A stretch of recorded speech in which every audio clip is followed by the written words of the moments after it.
ফরমাইতেছিলেন, এমন সময় লক্ষ্য করে দেখলেন হযরত আবু যার গিফারি নবীজির সাহাবাদেরকে নিয়ে মরুভূমির মধ্যে রোদের উত্তপ্ত বালুর মধ্যে বসে নবীর সাহাবীদেরকে কোরআন শোনাইতেছেন।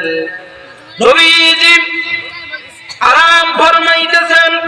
খেজুর গাছের নিচ থেকে লক্ষ্য করে দেখতেন যে আবু যার গিফারি নবীর সাহাবাদেরকে কোরআন শোনাইতেছেন।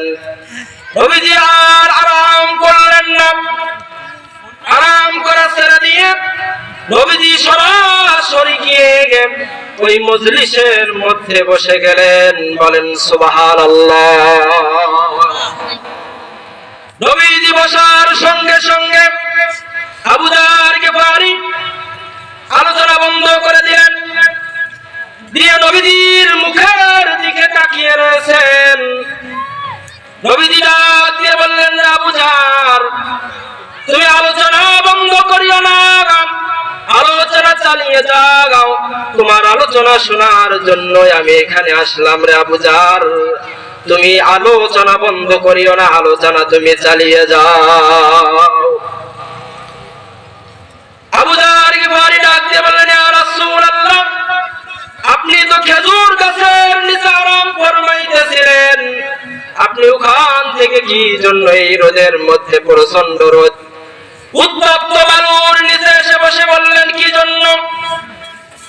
নবীজি ডাক দিয়ে বললেন, আবু যার, সাহাবারা আমার, আমি যে নবুয়তের চোখ দিয়ে তা দেখতে পারি, তোমরা তা দেখতে পারো না।